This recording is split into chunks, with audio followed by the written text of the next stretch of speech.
Hey everybody, HomeSliceHenry here, and in today's video we're taking a first look at a brand new Shadow Pokemon in the world of Pokemon Go, Shadow Aurorus. These battles were submitted to the channel by a member of the community and fellow content creator King GBL, so many thanks for the battle submission. Now King lives over in Japan where the event has already begun, and out of his first balloon he got an incredibly cracked Shadow Aurorus. Now, the Retro Cup is a limited meta where Fairy, Dark, and Steel-type Pokemon are banned. So, even though Shadow Aurorus isn't Open Great League relevant, in the Retro Cup, it worked out great for him. He went 13-2 up to 32-21 ELO. So, without further ado, let's hop into the matches, and it's a tough lead in game number 1, leading Grumpig into Runerigus. But the Furret save switch is unanswered by the opponent, which is a pretty big surprise, as if you're leading something like a Runerigus, you should have a pretty good response to Furret available, but this trainer does not. Instead, they're just gonna Brutal Swing, send in their own Furret, and now they're gonna have to deal with boosted energy as Furret went for the Trailblaze. They're forced to give up a shield, and honestly at this point, I think you just let this go and go for Nice Farm with the Grumpig. Opponent is going to be able to make 2 Swifts into the Grumpig, but that is something that is survivable, so Grumpig more than happy just to let this go. Furret actually goes for a Trailblaze here. This is only the right play if they get another move, and they do not. Now the opponent is at a shield disadvantage and a big energy disadvantage as well. In comes the Runerigus, and that's immediately going to be met with a Shadow Ball. Shadow Ball into the Runerigus is shielded, and now there's Shadow Aurorus in the 2-0 shield. Shadow Aurorus is going to win charge attack priority over that Runerigus. This Weather Ball picks up the knockout. In the back is Talonflame, and the opponent's just going to stop tapping as they know they have a Meteor Beam waiting in their future. We now move to match number 2. Grumpig is going to be met in the lead with actually an opposing Grumpig.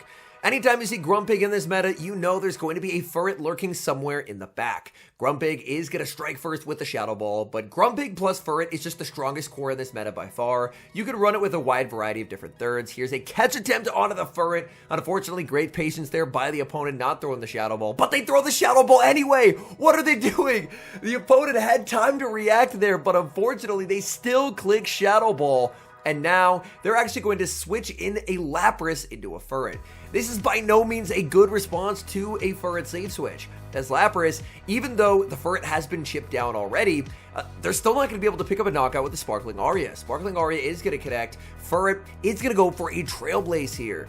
A Trailblaze will easily be enough to knock out, but it's not really about picking up the knockout. It's more so about these double boosted Sucker Punches, because in comes the Grumpig. Grumpig gets melted, and now I think you probably just sacrifice your own Grumpig and save the shield for the Shadow Aurorus, as the opponent very well could have their own Furret in the back.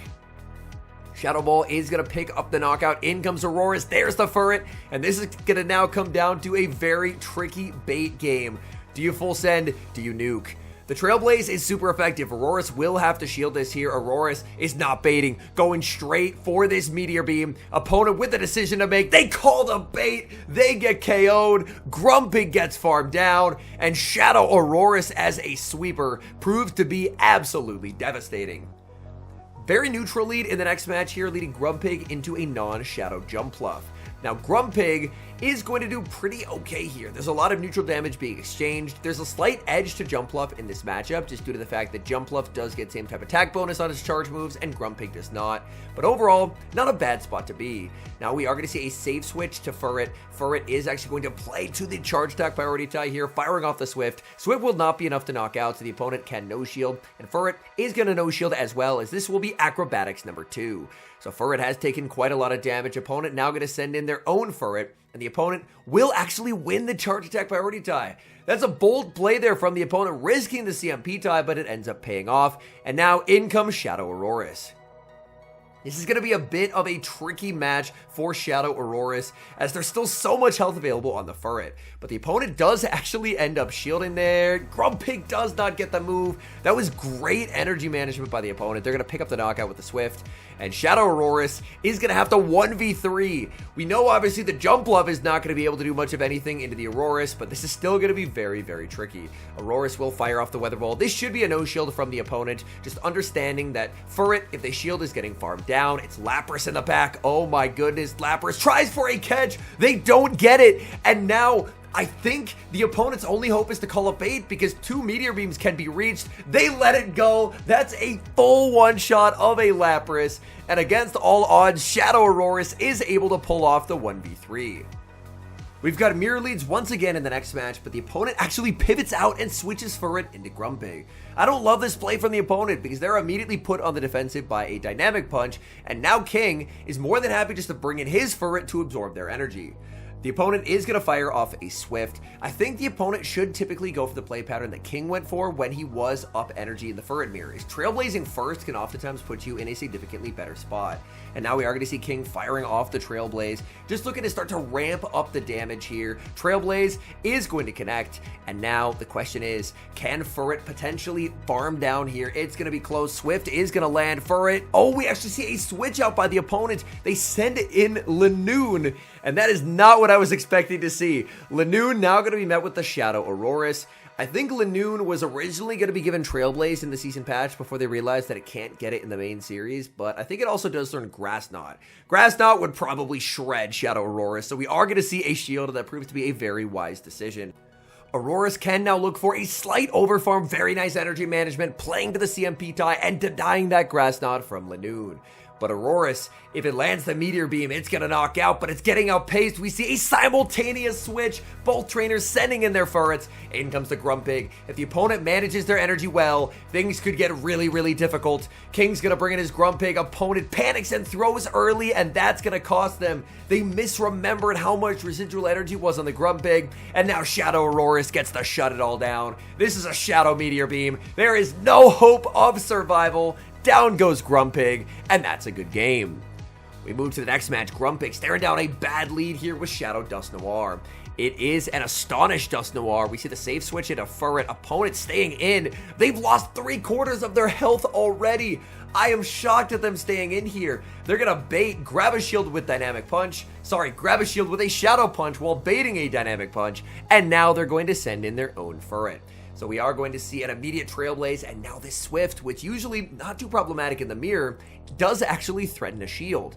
And because King's boosted, he knows that his Swift is going to be really threatening, but he doesn't have to shield the opponent. The opponent actually on Brick Break. Oh my goodness, that is not a move I was expecting to see on Furret. Swift and Trailblaze is just going to dramatically outperform.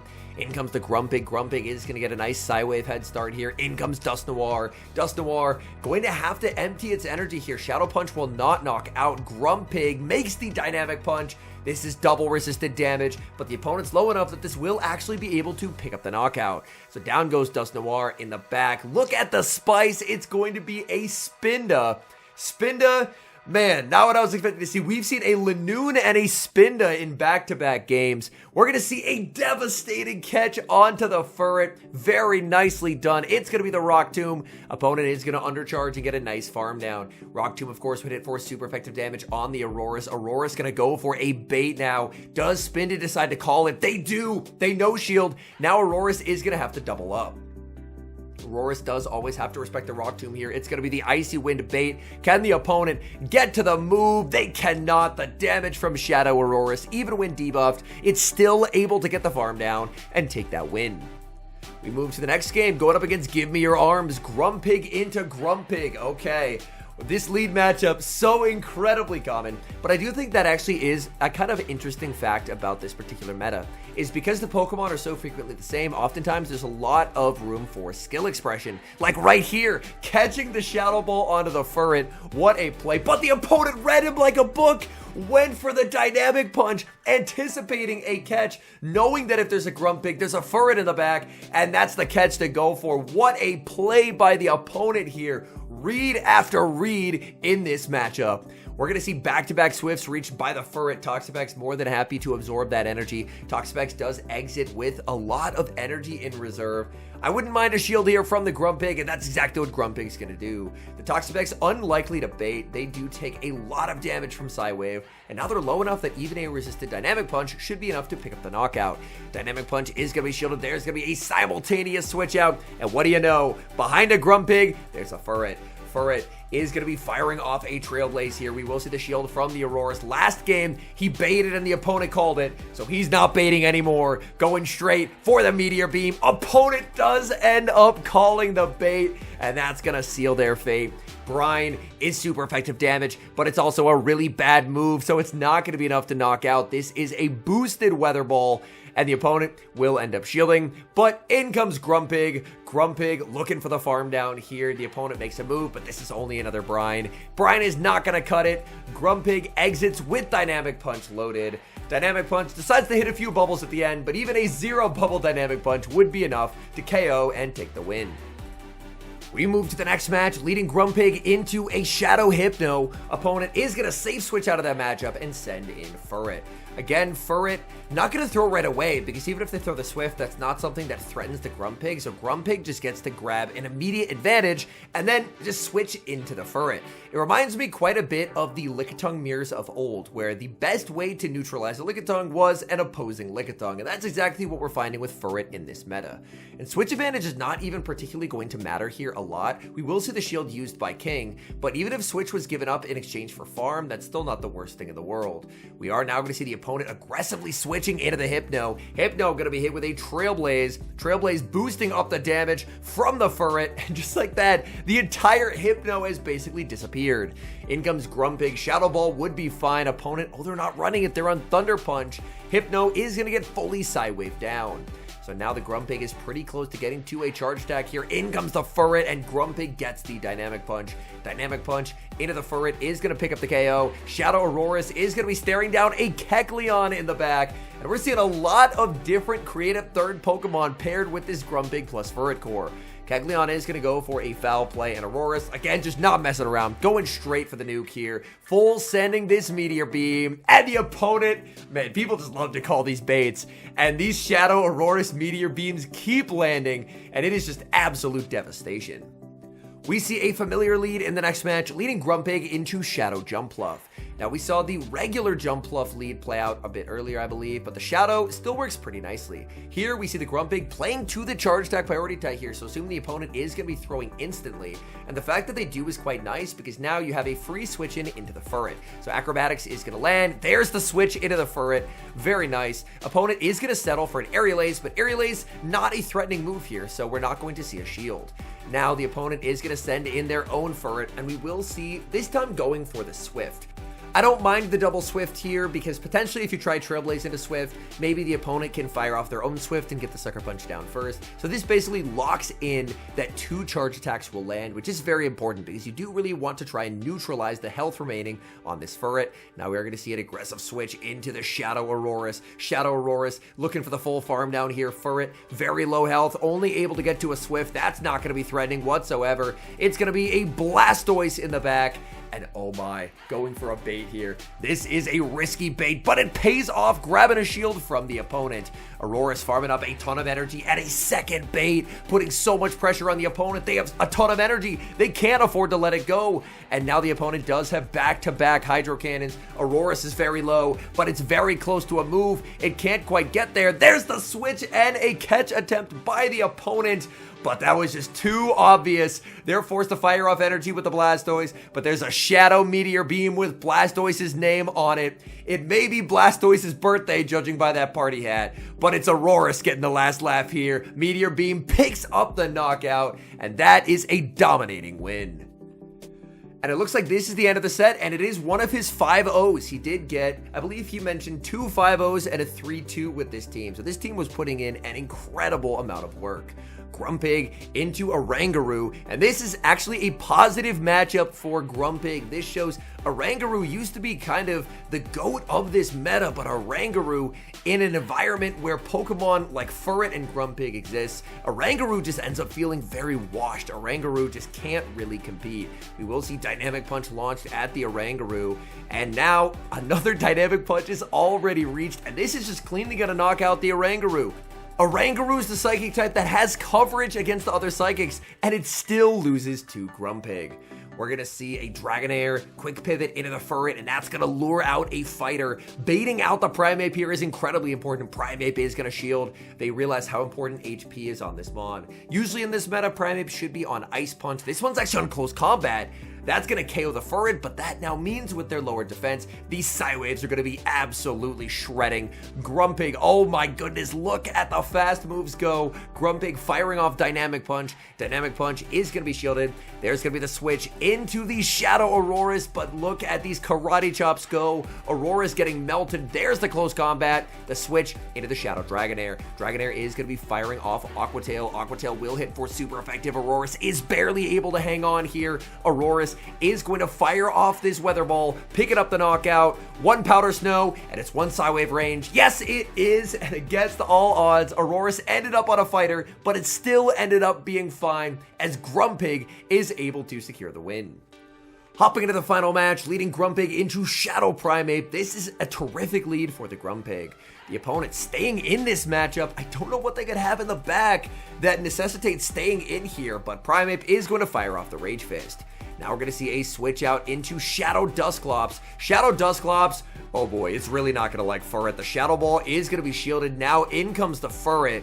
And Furret's up a shield in a completely dominating matchup. This opponent is in a lot of trouble. They can go for Ice Punch, but Ice Punch is just completely non-threatening when your fast moves do basically no damage. I do really like the undercharge here on the Trailblaze because as the Furret, you want to try and exit with as much energy as possible. So by undercharging, you get to do so, and it's not like the opponent is going to get to a third move. They're going to pivot out, sending in the Primeape. Primeape going to be immediately answered with the boosted Swift. That's going to be shielded. There's the switch into the Grumpig. Grumpig could potentially shield and farm down here if it wanted to, and that's exactly what it's going to do. Because Grumpig, I mean, just removing the Primeape from the field of play, considering your backline is double weak to fighting, is very, very valuable. The opponent has high incentive just to send in the Dusclops just to try and force energy, but they panic. They throw a move. They're worried about the Psywave down, and now this just sets up 1-0 shield, Shadow Aurorus. In the back, oh no, it's a Lapras, and it's all over for the Lapras. Lapras does not get the Aria. This is a Shadow Meteor Beam. That's a one-hit KO. Opponent sees the writing on the wall and concedes the match.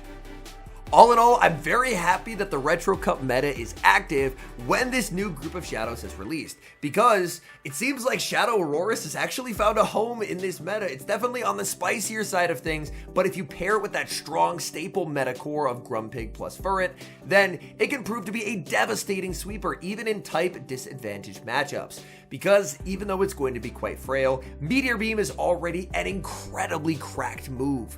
We've seen it time and time again. Aurorus back in the day used to honestly be a really viable Ultra League Mon. And now with the Shadow, I'm excited to see it find a home once again in the Retro Cup. King mentioned that he went 13-2 with this team after hitting Legend to climb up to 32-21, which at the time of recording, I believe would put him within the top 100 ranked battlers in the world. So during this event, while I do think the Shadow NK/Shadow Malamar is of course going to be the primary target because it is open Great League meta relevant, it's also worth checking to see if you can get a decent Shadow Aurorus, because in some of these limited metas, Aurorus can really shine. And a 13-2 run like this up the top 100 shows that this team is absolutely doing something right. Anyways, thank you guys so much for watching. If you enjoy watching content like this, please do consider leaving a like on the video and subscribing to the channel if you haven't. And a special thank you as always to our channel members here on YouTube. The support you guys provide is genuinely so appreciated. So thank you guys oh so very much. And until next time, I've been HomeSliceHenry.